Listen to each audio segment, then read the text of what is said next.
You need to make hundreds of videos or 100 videos, improve something every time, and just like get to the point where they don't. When you make good content, you'll blow up. It's just like me and most people who are in my position, you just make terrible videos, and that's okay, because you got to make a bunch of videos and improve over time to be great. You know, it takes many years, and YouTube's kind of the same way. A lot of people get analysis paralysis, and they'll just sit there and they'll plan their first video for 3 months. And yeah, any of you listening, if you, especially if you have 0 videos on your channel, your first video is not going to get views, period. It's not. Your first 10 are not going to get views. I can very confidently say that. So stop sitting there and thinking for months and months on end, and just get to work and start uploading. This applies to people who have not uploaded videos but have dreams of being a YouTuber. Is make 100 videos and improve something every time. Do that. And then on your 101st video, we'll start talking, like maybe you can get some views, but you know, your first 100 are gonna stop. There being some repercussions, like, who do you think you are? None of us have done this. Why do you need to? Yeah, no, my family used to say, you better not move to Las Vegas. What's wrong with you? You're not gonna make it. You're not gonna be famous. What's a YouTube star? I think what it really was as a young kid, people used to tell me I looked like Nelly. And I don't know if you know who that is. He's a rapper. Course. Okay, so you know Nelly, right? I didn't have hair, so I actually believed it myself. And I used to think to myself, if he could be this and I look like him, then I must be this too. Just a younger version, right? And I just think that carried over into now, that confidence of people just telling me. I would just be minding my business. Hey, you know you look like Nelly? And I'd be like, oh. And sometimes it would be, hey, you know who you look like? And I would finish it for them, Nelly. And they're like, yeah. And I just like, wow, this is so cool that I'm a celebrity, but I don't have any substance. I don't do anything. So once this YouTube stuff happened, I just choke coded. I was like, I'm not letting go. This is easy. This is fun. And they always say, if you're having fun making money, then that's what you should keep doing. You've got the personality for it, so it makes sense to me. I also could see you being like the most fun dealer at any table. Wow. How does that happen when you're living in Gary? Like, at what point do you decide, all right, I'm going to do this to make some extra money, and why did you choose that? That was, I didn't want to talk about that, but it's okay. Oh, we don't have to go into it, but now I'm intrigued. I told you, I gave you the green light. I had my first kid. At first, I was just like living life, going here, there. Hey, you got $200, baby. You look good. Let's pay my phone bill for me. I was just going through life without a care. I didn't know what I was doing. And this girl, she texted me, I'm pregnant. And of course, I called her, you're lying. And then like the months went past, and then I saw her, and she actually was pregnant. And that's when I kind of like buckled down and said, maybe I should be an adult. I'm like 23. You know, I made the mistake. Now it's time to own it. And that's when I went and took this course. I started looking online for jobs in Gary. It wasn't that many.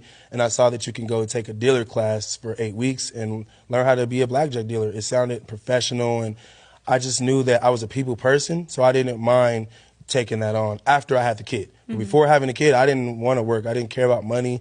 I was just basically a bum. But I had a nice car. I had a nice old school, I painted it like blue and yellow and put SpongeBob themed decals all over it. And the city loved me. So I didn't need a job. I looked rich to the other poor people in my city. How'd you get this car if you were a bum, to use your word? I went to college. Who like has blown up, they can relate to when you in your grinding stage, like that hunger is different. It's about if you can maintain it or not. Like that hunger that you get is like a different type of like, I don't know what it is. Like all I wanted to do was just work. So once you get that in you, like it's just like you can't stop. Do you still have that same hunger, you think? 100%. Yes, I don't play when it comes to like my content, because people will get comfortable and things can slow down. Like I know that all this can go away like this. So I gotta keep my head focused, stay on the right path, and just execute every time. I was 18 and I just graduated high school. I was looking around and I'm like, if I don't do something, I'm gonna end up exactly like everybody out here. I went to the Army. As soon as I got on the bus, I knew I made a big mistake, but I had to stick with it for 4 years. That's why on my last year, when I found out about YouTube, I would wake up at 4 in the morning, go to work, get off at 5 in the afternoon. At 6 in the afternoon, I would stream from 6 to like 1, 2 in the morning, depending on the day. And then I would wake up again at 4:30 and do it all over again. I'm going to work, I'm getting off, I'm working on myself. Going to work, getting off, working on myself. I went hard, and now I'm in a position, look where I'm at, look what we at, look what we doing. Look at my life right now! Look at my fucking life right now! Huh? Nah, word, though, that shit just turned me the fuck up, man. That shit just turned me the fuck up, man. No count, though, nigga. That shit just turned me the fuck up, nigga. After I get off the stream, then I'm going to make a video, nigga. Word, now I might go ice skating, nigga. Finna go ice skating for a little bit. Record that. So we have your top influencers that have millions of followers. So we should have MrBeast, we have CJ So Cool, we have Kasanat, we have Patricia Bright, Emma Chamberlain, and more. And they're dropping gems. They are dropping gems. So let's continue. Most of my growth came after I graduated high school. Basically what I did was I found these 4 lunatics. 3 of us were college dropouts, 1 was a high school dropout, and 1, he just like quit his job. We were all super small YouTubers, and we basically talked every day for 1,000 days in a row and did nothing but just hyper study what makes a good video, what makes a good thumbnail, what's good pacing, how to go viral. We would just get on Skype every morning. Some days like I'd get on Skype at 7 a.m. and I'd be in the call until like 10 p.m. and then I'd go to bed, I'd wake up and I'd do it again. We'd do things like take 1,000 thumbnails and see if there's a correlation to the brightness of the thumbnail to how many views it got, or like videos that get over 10 million views is like how often do they cut the camera angles. You microanalyzed everything. We were very religious about it, and so that's where most of my knowledge came from. We didn't do anything. We had no life. But everybody had sort of a similar vision. Yeah, exactly. So we all had 10, 20,000 subscribers when we met, and by the time we stopped talking, we all had millions of subscribers. We all hit 1 million subscribers within a month. It's crazy, because it's like you envision a world where you're trying to be great at something, and it's just you learning and up and learning from your mistakes. You in 2 years might have learned from 20 mistakes, or if you have like 4 other people who are also messing up, and when they learn from the mistake, they teach you what they learn. Hypothetically, you 2 years down the road have learned like 5 times more of the amount of stuff. So it just helps you grow exponentially way quicker. What would be the most amount of money you generate in a single year? Like over 10 mil. 10 mil? Yeah. So who are we here with today? My name is Jack Doherty. What do you do for a living? I use social media. How long have you been in this space for? About 8 years, I think. 8 years? Yeah. As a young person, how are you able to keep your money consistently working for you? Buy a lot of real estate and invest most of my money in real estate. I have like over 30 properties, so, you know, get a lot of passive income off that. What advice could you give to any upcoming content creator? Stay consistent. You got to outwork your competition. Being in the profession for 8 years, when did you first see your success? Like, how did you know you was going to make it? I guess when I started like 8 years ago, there wasn't many people to compete with, so I saw it like pretty fast, like within like 2-3 months. Like after like 2 months doing YouTube, I got like my first like $300 check, so I was like, yo, this might work out. And then from there, I just never looked back, just kept going up and up and up, and here I am. My life's just crazy, so shit just happens, so I mean, that helps out a lot too, but I guess me being who I am, like a lot of opportunities and, you know, stuff just comes my way, and I just fill my life at the end of the day. What would be the most amount of money you generated in a single? Moved in with me, as I explained earlier, Jinx, he started doing YouTube. He did this, he came downstairs and said, bro, I need you to get in my video. I'm smoking a blunt, I smoked so much weed, man, it was crazy. I'm like, I can't get in your video, man, I'm getting high. He like, it don't matter, get in my video. I come upstairs, he's doing reactions at the time. 2015, my little brother Jinx, I don't know if you guys know him or not, he was the king of YouTube because he was doing something that no one had seen. He was doing reactions, it was something new. But little did we know that was copyright infringement, so it was gonna be a short-lived situation. But anyway, I got in his video, and that video blew up. All the comments was about CJ. CJ is so cool, and CJ is this, CJ is that. And most of them were saying how cool I was. And that's literally, I formed my name right then and there. I didn't have a computer, I didn't have a YouTube, I didn't have no clout. I just said, okay, I'm CJ So Cool.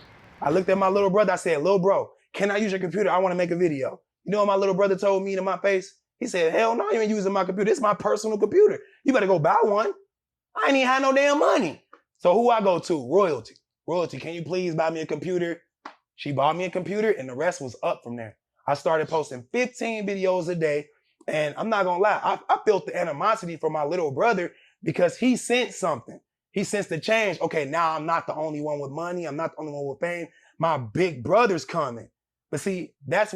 One thing I learned from building my YouTube channel, consistency is key. And when you feel like giving up, reminding yourself of the reason you got started. The reason I got started was to just create joy and to tell my story. That story is a kid from Texas with a mixed kid background who grew up between 2 cultures and created a subculture of her own where she felt like she belonged. And so embracing that story on the internet and seeing others embrace it too and see themselves in me was such an honor. This YouTuber turned her coffee obsession into a $20 million business. Emma Chamberlain was just 16 when she started posting videos on YouTube, sharing raw and authentic vlogs about everyday things like thrifting, driving around, and making iced coffee. Her relatable content quickly attracted a massive following. Like many teenagers, Emma was obsessed with coffee, and her iconic mason jar filled with homemade cold brew became a regular feature in her videos. Over time, she noticed that most coffee brands felt either boring or out of touch with younger consumers. So in 2019, Emma launched Chamberlain Coffee with just one product, steeped coffee bags for cold brew. But the first attempt didn't have the personality she wanted, so she completely rebranded and started all over again. Her smartest strategy was creating coffee for how Gen Z actually drinks it. While competitors focused on hot coffee, Emma knew her peers preferred cold brews and matcha, so she built colorful, playful branding with animal mascots that stood out against the serious coffee aisle. The brand is now in over 12,000 locations across the USA, including Target, Walmart, and Whole Foods, and Chamberlain Coffee is now valued at $20 million. All right, so who are we here with today? Corey SAG. Nice to meet you, bro. What do you do for a living? I started out doing YouTube, now I do music, but I'm really like an entrepreneur. So I do a lot. And how much money have you brought in doing YouTube? Brought in, well, altogether over 10 million. 10 million? Yeah. Okay, so how are you able to obtain that 10 million? Well, basically, you know what I'm saying, you use the content. The content open up doors because, like, a lot of people make YouTube videos, but they don't expand their business by making a product. Yeah. You know what I'm saying? And also by just going into other investments. So I use YouTube as a leverage to go and get other opportunities also. So YouTube was my train. Okay. That was just stopping in other places, you know what I'm saying, adding on different investments on the train. So it's just like, you know, people got to understand how to use it. You know, you'll get that. Okay, and how long have you been doing YouTube for? 7 years. You really like one of the pioneers. Yeah, we one of the OGs. Okay. Okay, so what advice would you give to somebody else that's starting out doing YouTube or any content creating for them to like keep going? Like be consistent and understand what you're doing. Like get knowledge on YouTube, bro. Like people don't do this no more. Like I'll be like, bro, get knowledge on it. Like it's updates, it's different things to show people how to go viral. Different trends and it's there to help you. Okay. You know what I'm saying? It's not as hard as people think it is. So you know, it's just I tell people make sure y'all just obtain the knowledge that they need and it'll help you just go further. What advice do you have for being successful on YouTube? I vlog. Shit, just keep on vlogging. But I can honestly tell you this, like, say you want to be a vlogger, right? Okay, cool, we get it. A lot of people want to be vloggers and shit. You can't, like, honestly, I'm being 100% honest and transparent right now. You can't, it just can't be like, let's just say we got a nigga, right? And this nigga not really into social media, he don't really post too much, or he don't got a lot of following or nothing. And then one day he just pick up the camera and just start recording. No promotion, no nothing. Obviously, it's gonna be hard for you to grow because you don't have like a foundation already behind you, you know what I'm saying? You gotta build some type of following in some way, shape, or form and then start vlogging. Like, unless you just fucking hitting some, like you got some crazy ass, banger ass videos that's just gonna hit instantly, but it's hard. I ain't gonna lie, YouTube is probably one of the hardest platforms to grow on. No cap. How does an influencer like Patricia Bright make money? Before we dive into that, let's talk about how she got here, how she became the first black female creator in the UK to reach 1 million YouTube subscribers. Patricia grew up in South London to Nigerian immigrant parents who instilled the value of hard work early on. When she was just 6, her father was sadly deported, leaving her mother to shoulder the family's responsibilities alone. With no other support, her mother worked cleaning jobs at 4 a.m., often bringing Patricia and her younger sister along because there was no one else to care for them. Those early mornings and her mother's relentless grind left a lasting impression, igniting Patricia's determination to build a life full of choices, not just for herself, but for her future children. Her entrepreneurial spirit started young. At just 11 years old, Patricia was braiding hair for classmates on the school playground to earn extra money. By university, she was juggling a part-time job while running her own mini hair business on the side. But her biggest lesson in generational wealth came from her mother, who, after years of sacrifice, managed to buy their council house for £17,000, later selling it for £250,000. That defining moment taught Patricia the power of smart financial decisions early on. Her mother didn't stop there. She went on to own 6 properties across the UK, proving that persistence and financial education could create lasting wealth. Now back to YouTube. It wasn't part of the plan. Patricia stumbled into content creation. In 2010, after falling out with her friends and spending more time on beauty forums, searching for connection and community, she wanted to share her makeup tips, but typing out tutorials felt tedious and ineffective. So, she grabbed a camera and filmed herself instead. It wasn't glamorous, just Patricia in her room, speaking to a small audience of strangers online. But that creative outlet grew into something bigger.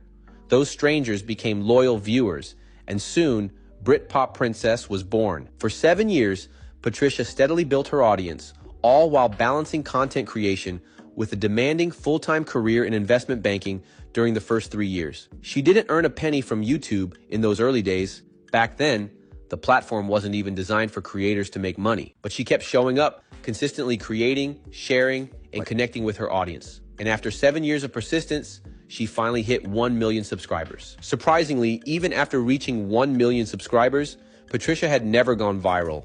Her most viewed video hadn't crossed 1 million views. Her first viral moment came by accident when she bought clothes from a trending website, filmed herself trying them on, and reacted to the quality. Viewers loved her unfiltered, relatable reactions, leading to her popular I Spent X Amount on a Brand series, where she continued testing products and sharing honest reviews. This authenticity quickly became a fan favorite, proving that staying true to herself was the key to deeper audience connection. So, how does Patricia Bright make money? Today, Patricia is far more than a content creator. She's a strategic entrepreneur. She earns through sponsorships and brand deals, partnering with major companies to promote products across her platforms. Her primary YouTube channel generates revenue through ads, while her second channel, The Break, focuses on finance education and brings in ad revenue as well. But Patricia has mastered the art of diversifying income.